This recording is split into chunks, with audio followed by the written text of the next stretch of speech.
The Heat kick off the most important stretch of the regular season on Friday in a huge test against the Milwaukee Bucks. But with so much on the line in the last 23 games, playoff seeding, getting new players up to speed and more, what players are the most important to the Miami success? We'll each be drafting our top 6 players and breaking down the reasons why on today's episode of Locked On Heat. You are Locked On Heat, your daily Miami Heat podcast. Part of the Locked On Podcast Network, your team every day.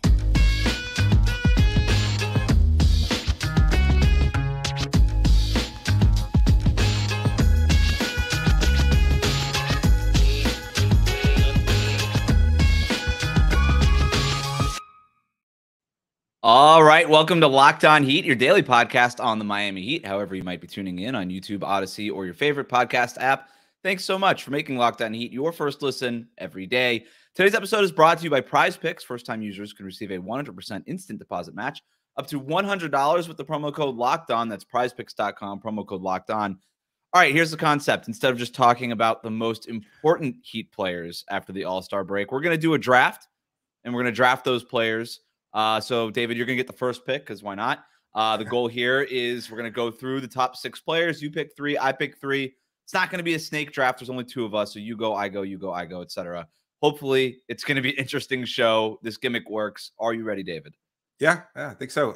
It was an interesting question when you first suggested it. I wasn't sure exactly how to approach it because it's kind of hard to parse through all the noise and try to come up with what the most important player to the next 23 games might be. But my own rationale was who started off the season with perhaps not putting up the kind of monster level production that we've come to expect from this player, and who has the most yet to give. And when I think of it from that kind of context, there is no other player that fits the bill as well as Jimmy Butler. He obviously is Miami's most important player. You can say a lot about Bam Adebayo's production. You can say a lot about a handful of other players on his roster who can step up and produce for Miami. But when it comes to Jimmy Butler, we know this is the stretch of the season where he plays his best basketball, and entering into the playoffs and wanting to make a statement beforehand is exactly what he does best. This is why he is the star of this team. This is why he is the most important player. With all of Bam's growth, with all the other roster players available, nobody can do as much for Miami in terms of creating their success. You asked yesterday, does Kevin Love raise Miami's ceiling? Well, nobody raises Miami's ceiling higher than Jimmy Butler. This is what it means when you have a top 15 player on the roster and what he's capable of, what we've seen him capable of during the stretches in the regular season and in the playoffs, which is why he's our number 1 pick. Look, that's all well said. Just to back up a little bit too and sort of zoom out here, the Heat coming out of the All-Star break are 32-27. They have a perfect point differential of 0.0. It feels like they've basically played 500 ball all year long, even though they're slightly above 500. And they're currently in the 7th spot in the Eastern Conference, which would put them as sort of the first team in the play-in tournament. The goal is not to be in the play-in tournament. The goal is to be out of the play-in tournament, maybe as high as the 5th seed, certainly at least the 6th seed.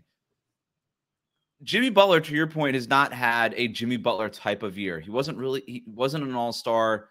He wasn't even like one of these guys who got left off the All-Star team and were like, well, that's a snub. Everybody's like, yeah, Jimmy Butler's one of the best 15 players in the NBA, but nobody, like, just based on his availability and all these things, and given that he wasn't, I've been saying it all year, he's going 55 and a 70, right? Like that's basically how he's played this entire season. So if the Heat have hovered around 500 all season and their point differential indicates that they're basically a 500 team, then the guy that could get them out of that and make them something close to a contender in the East or even resembling that would be their best player, and that would be Jimmy Butler. I think it's meaningful that despite Jimmy Butler missing so many games, there's a stat that's gone around that the Heat are 8-7 without Jimmy Butler, which is not very good. You know, it's like, do you even really need this guy? But I go beyond the record because the Heat's record this year, I don't even really know what to make of it. They've played so many clutch games, and those clutch games could go it's basically 50-50 half the time in those games. So I look at the point differential, and their point differential in the games without Jimmy Butler is they're being outscored by 2.9 points per game on average, which is substantially worse than what their point differential of 0.0 is on the season. Negative 2.9. That's like Orlando Magic bad, right? That's worse than the Lakers point differential. That's worse than the Pacers point differential. Like, that's a bad team without Jimmy Butler. And so the fact that the Heat have managed to stay above 500 without him is a great indication on just maybe the floor of this Heat team. But when we're talking about ceilings, to your point, Jimmy Butler is the guy that can raise that. And we're talking about most important player for the final 23 games and beyond. Jimmy Butler is that guy because he's the guy that makes you a real threat in the Eastern Conference. And as much as we'll love the guys and talk about the guys later on in the show, nobody raises the ceiling as much as Jimmy Butler, to your point.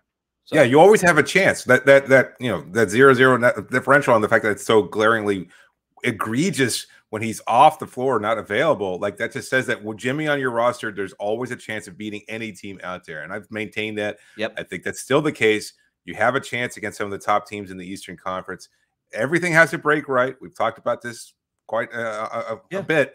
But with Jimmy, you have the possibility of knocking them off because we've seen him go supernova. We've seen him go to the levels that very few players have in NBA history during the playoff stretch. And if he's got that other run available to him, then Miami's ceiling significantly higher than either of us expected throughout most of this regular season.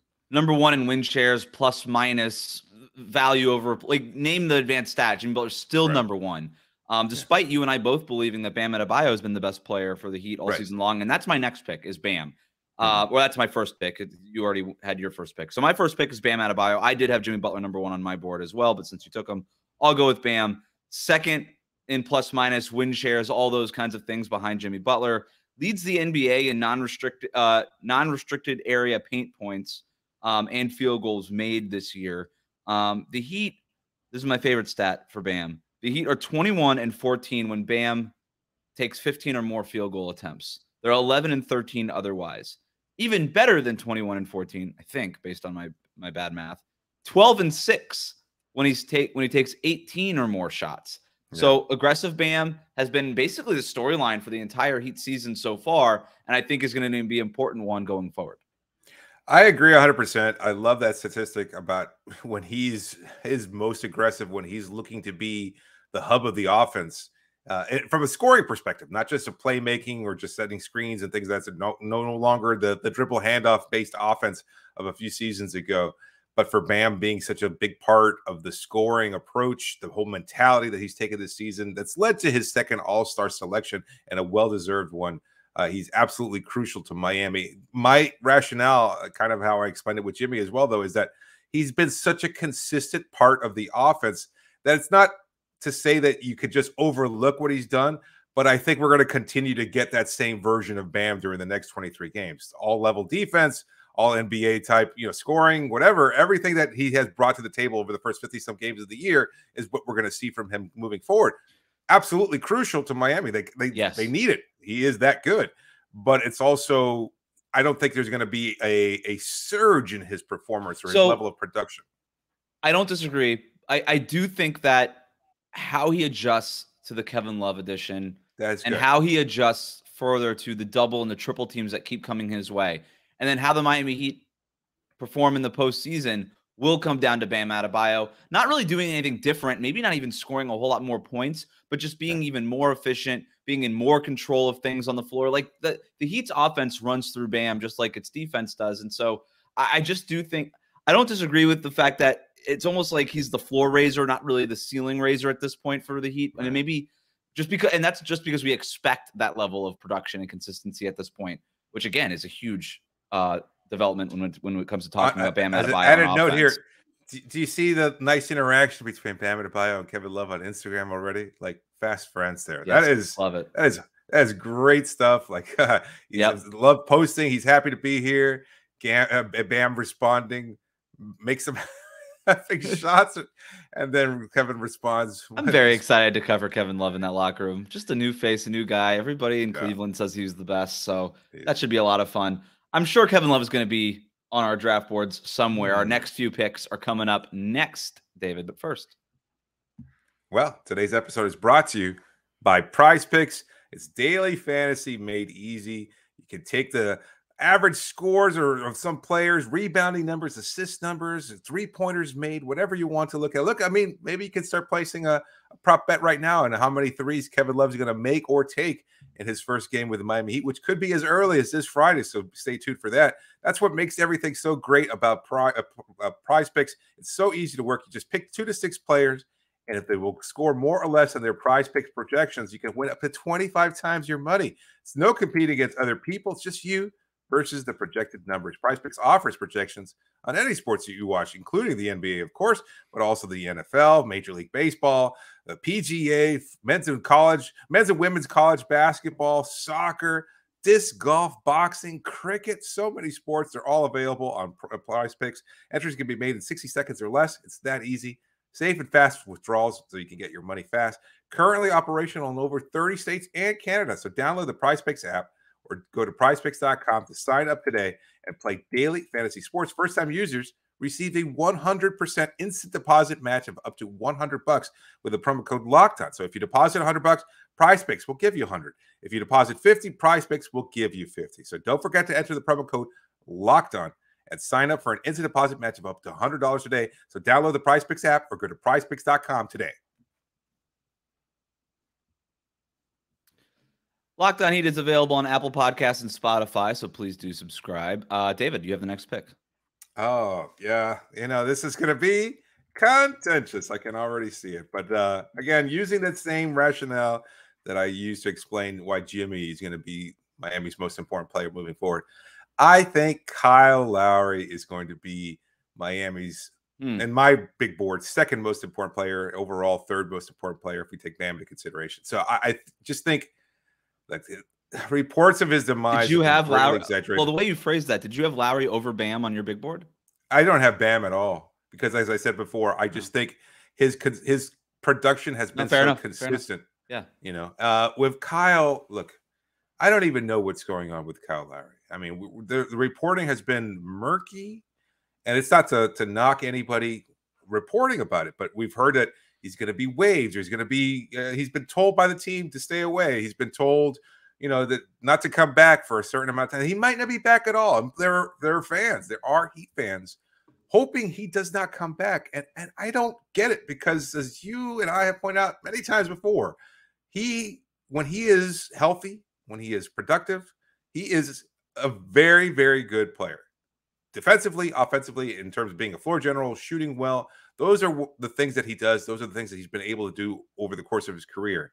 And if he's healthy and if he's available at full strength over the next 23 games or whatever, however many of those games that he plays in and leading into Miami's playoff run, then you get the kind of floor general, you get the kind of floor spacer, you get somebody who can run pick and roll with Kevin Love. You can do so much. Him and Zeller, lob threat now at the rim. Perhaps there's an opportunity there. Incorporating these new players, that will fall on Kyle's sturdy shoulders, and he can't do so much. I don't know why, as a fan base, people have turned on Lowry so completely. And I know his production's been off, but I still think there are moments there where he can be a very, very good player. And I'm hoping that we can see that version of him, which is why, if he is to that level, he can certainly raise Miami's ceiling in a way that very few players on this roster can. The Miami Heat are 11-6 when Kyle Lowry shoots better than 45% from the field. That's pretty good. It is pretty good. It doesn't happen a lot. And that basically is Kyle Lowry's season in a nutshell. When he's playing well, and there was that stretch earlier in the season when he was playing well and basically carrying Miami's offense when they were dealing with a lot of injuries. Yep. The Heat are very good, and Kyle Lowry is very good. It has been a disappointing season for Kyle Lowry. It's been underwhelming. Injuries, the knee thing, whatever, the conditioning, like whatever you want to chalk it up to. You're right that the speculation around Kyle Lowry and his situation and his position on the team has probably gone a little bit too overboard, right? I do think that the Heat would welcome him back. I think Eric Spoelstra and Pat Riley and everybody involved. And I think that there is hope around the Miami Heat that this extended time off for Kyle Lowry will do him good. That will give him some fresher legs for these final 23 games, and that he could be more of a positive contributor. I still think that it's his starting job to lose. And I think that we're gonna see what happens there. If Gabe Vincent starts, that's fine. And by the way, I think Gabe Vincent has played well enough as a starter, and I think Kyle Lowry has been disappointing enough and underwhelming enough this year that should be an open conversation. And I'd be okay with it.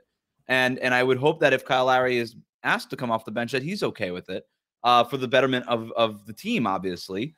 But yeah, you and I have been in alignment this entire time that the anti Kyle Lowry thing and the speculation around Lowry has kind of gone way too far in the negative direction, where we have seen when Kyle Lowry's played well that he is still really helpful. And if he can't look, if the knee is shot and this season is just over for Kyle, then that's what happens, man. Like, your body breaks down. He's an older point guard. He's a smaller point guard. This is what happens to older point guards.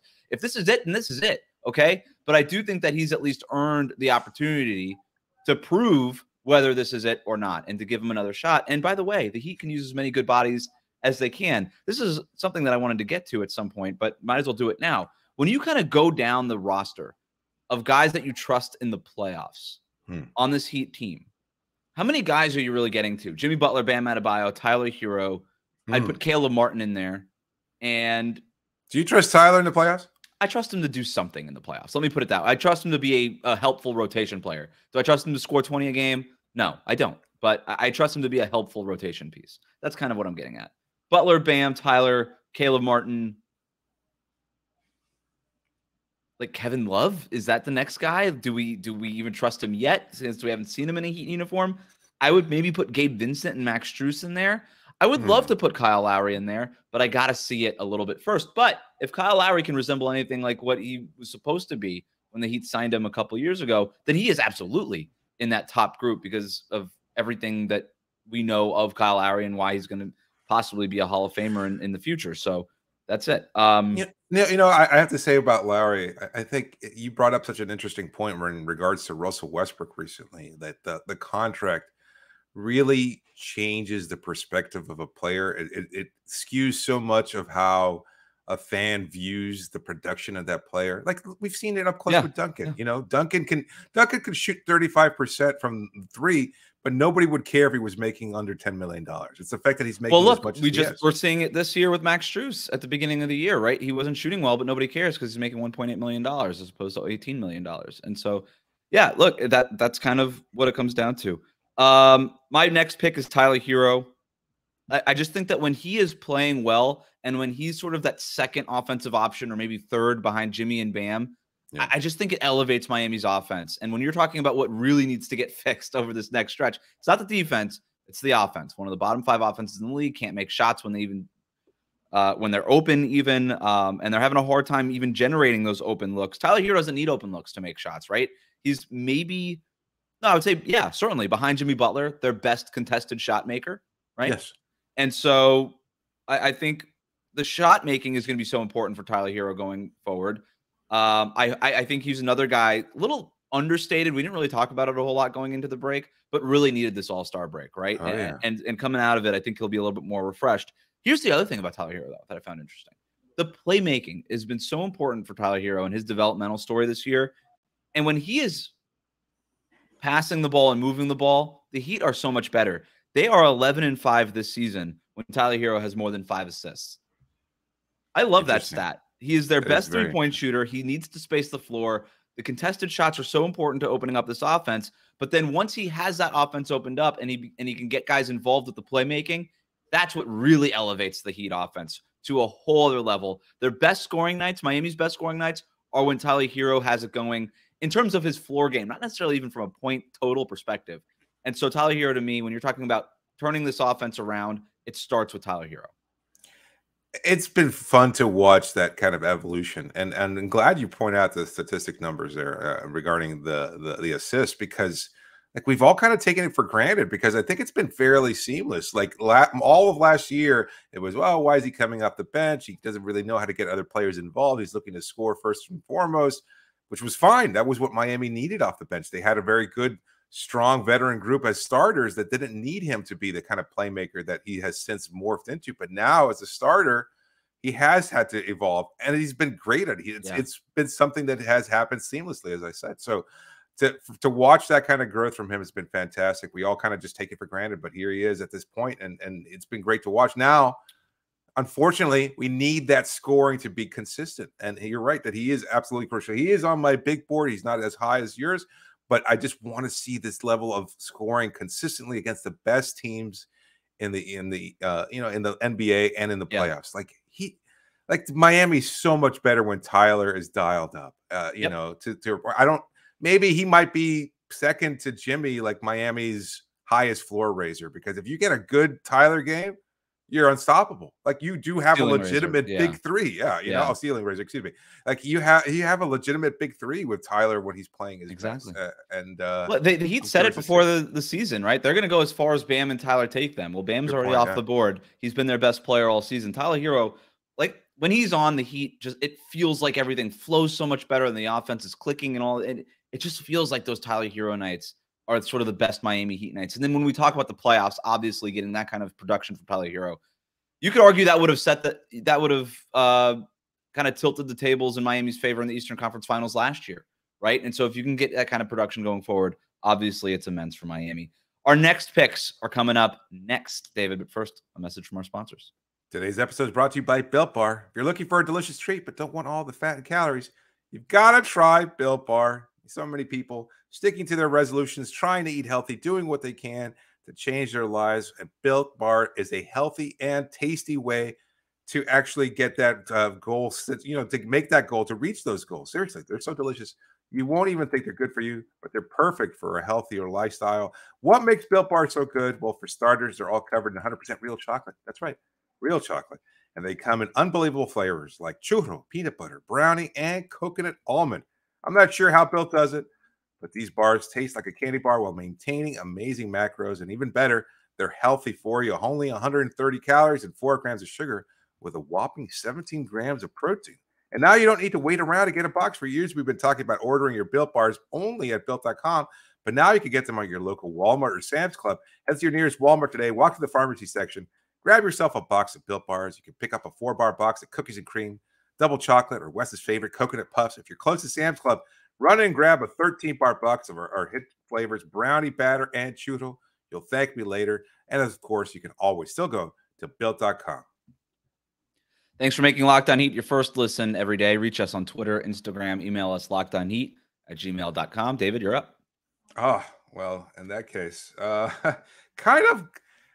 allowing myself to feel the vibes here, because I'm kind of countering what I said yesterday in terms of this particular player not necessarily being a ceiling raiser for the team. But no, I'm not going Cody Zeller. The other guy they brought in, the Kevin Love guy. Like, I am starting to become a believer. And I don't know, there's a large part of me that's saying, you know what? He's older. He's been kind of minimized in that Cavs roster for a reason. Like, he's no longer the player. But then I watched some of his games today. Like, there's no denying he's slow. But he makes up for it. It's a point that you brought up yesterday with a kind of savvy and understanding. Like, he's very good. Watch his hands. And fending off a defender or just keeping somebody out of position for a rebound, things that Miami needs. His veteran leadership and experience, I think, are going to be such huge benefits to Miami. Like, they're going to be a better team because of Kevin Love, and I don't think that's overstating things. I think he's going to be a good three-point shooter. I think he's going to be a great rebounder. I think the defensive issues aren't going to be as bad as they were in Cleveland. I think he's going to be a much more productive player, and getting him incorporated, this is what I'm most curious about. Whether it starts on Friday against the Bucks or not, how quickly Love just kind of fits seamlessly into Miami's offense and defense. Does he look out of sorts? Is he going to, after 8 seasons? 8 seasons is a long time. I'm sorry, 9 seasons in Cleveland. Like, getting acclimated to a new team is going to be a difficult challenge. But how quickly he steps up and starts becoming a productive member of this team means a completely different version of this team moving forward. And going into the playoffs, you want to see that transition having been completed so that you can continue to get better and better as the rest of the regular season progresses and go into the playoffs. So to me, he's the third most important player on this Heat roster. The acclimation process is a good topic. I mean, players who can shoot, pass, and dribble are the players who have the easiest time kind of acclimating to new environments. Kevin Love's not much of a dribbler. He's not much of a ball handler, obviously, at his position, but he could shoot, he could pass, and he's got high basketball IQ, and he's seen everything. And then the way the Miami Heat play, it's a very kind of flow feel kind of offense, right? They obviously have their triggers and the things that they like to get to. Bam in the middle of the floor, Jimmy Butler in the middle of the floor, the pick and roll in those areas, getting into the paint and kicking out the shooters. Well, Kevin Love's an awesome shooter. And I can't remember what game we were recapping, but the fact that Miami, was it the Brooklyn game where they took like 2 shots from the corners or 3 shots from the corners the entire game? It's like, how are you only getting 3 corner threes for an entire game in the year 2023 in the NBA. Kevin Love unlocks those looks for you, not just because he's an efficient three-point shooter, because he's shooting 40% from the corners, basically for his career and for this season, but he's tall. Like, he can get those shots off, you know? Like, even when they're contested, they're not as contested as if it's Gabe Vincent or Max Strus in the corner. The fact that he's 6'8", 6'9" means that he can get those shots off. And if you're getting more shots off from the corners, that's going to open up things offensively. Cooper Moorhead, our friend who works in Miami Heat, he had this great piece that came out today talking about how just having that guy in the corner who demands respect from a defense, and Kevin Love demands way more respect than guys like even Max Strus and Gabe Vincent, because he's an arguable future Hall of Famer and all the credentials that he comes with. To drag that, their defenses have started to send third defenders at Bam Adebayo in that 15-foot range in the paint. When you can drag that third defender out, and maybe even that other help defender out, that's going to open up things for Bam and Jimmy Butler in a very meaningful way, which is why, and I kind of was trying to say this on yesterday's show, and I think Coop did a better job of explaining it and articulating it. You know, I think Kevin Love is a meaningful addition, but I do think it's almost because he is so much of what the Heat lacked. I think his addition is going to be more of a sum of its parts than it was just the part itself here with Kevin Love. And so I would have went with him next. He was the next one on my board. My next guy, the last pick, isn't this? This is the last pick. It is. I've got a choice there, but I'm going to go the surprise choice here. I'm going to go Max Strus. Wow, really? I'm going to go Max Strus. And it's, to me, the biggest thing that the Heat need to fix is their offense, and specific to their three-point shooting. They're a terrible three-point shooting team, bottom 3 in the league, can't hit a shot. Kevin Love obviously addresses that. We mentioned Tyler Herro. If he's got that going and he's refreshed, he obviously helps in that regard. If Kyle Lowry can kind of be revitalized and rediscover that three-point shooting stroke that he's had for basically his whole career, that obviously helps. But Max Strus is a three-point specialist, and I think when you're looking at Miami's rotation, I think that there's a pretty clear top 10 in their rotation of what we're going to see kind of every night. Maybe Spo shrinks that down to 9 players, but I think that Max Strus is in that top 10. And over his last 10 games before the All-Star break, he was shooting 37.2% on 7.1 three-point attempts per game. That's really good. That's a good mark. Before that, he was shooting 33% through the first 46 games of the season. So if he could be something closer to that 37% mark, and you look at where Miami's top 10 guys are, it's Kevin Love and it's Tyler Herro and it's Max Strus in there. And then we'll see if Kyle Lowry and Gabe Vincent can kind of rediscover their three-point shooting stroke. But I trust Strus more than even Lowry and Vincent at this point, just from making threes. And I think this team needs as much three-point shot making as possible.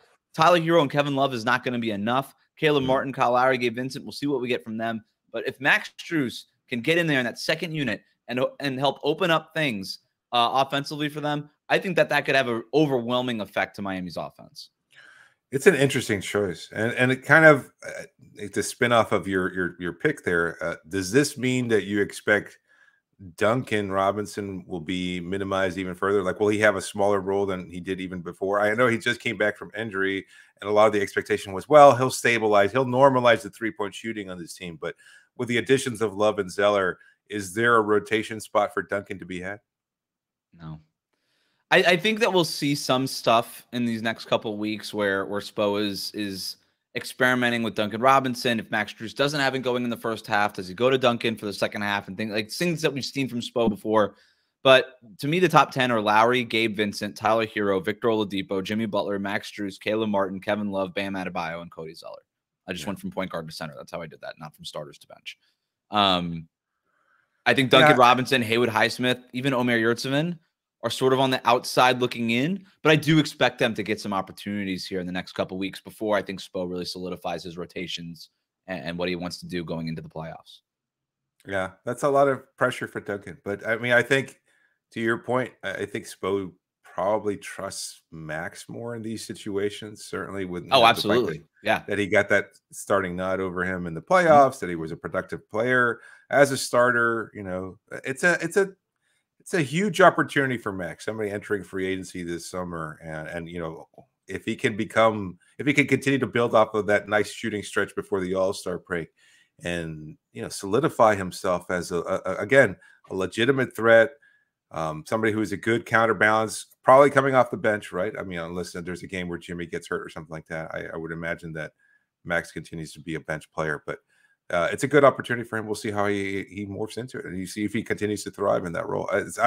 I'm very curious to see how it all plays out. There's questions still, even 50-something games into the season. There's questions about these players, and I don't know that it's fair to say they have to answer them over the next 23 games, but that's basically what your season boils down to. Miami slipped a little bit before the All-Star break, 7th down in the Eastern Conference standings. You made some changes. Maybe they weren't the ones a lot of fans wanted, but you've brought some new life aboard. You've addressed some needs. You fixed some glaring holes in the roster. Now you have to go and you have to show it. And you need Jimmy, you need Kyle, you need Tyler, you need Bam. You need everybody on board playing their best stretch of basketball. And Spo has, to his credit, always managed to get teams to play better after the All-Star break. So I'm very curious to see how he gets them to lock in and focus on the goal at hand, keeping the main thing, and winning more Heat games. It's going to be a fun end to the season. I'm glad that we have so many people tuning in to watch our coverage of that, because I think it's going to be a really, really great stretch. I think it's going to be an exciting, chase for that top, one of the top 4 seeds. Maybe they could still squeak in there if they could get past Cleveland. I wouldn't anticipate that, but even if they just get to the 5th seed, I still think they have a puncher's chance of knocking off the Cavs in a playoff matchup. It's going to be really fun.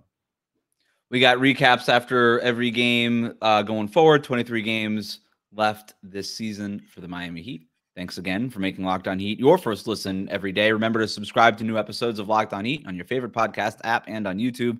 Ring the bell to get notified as soon as new episodes go up. David, thanks for joining me.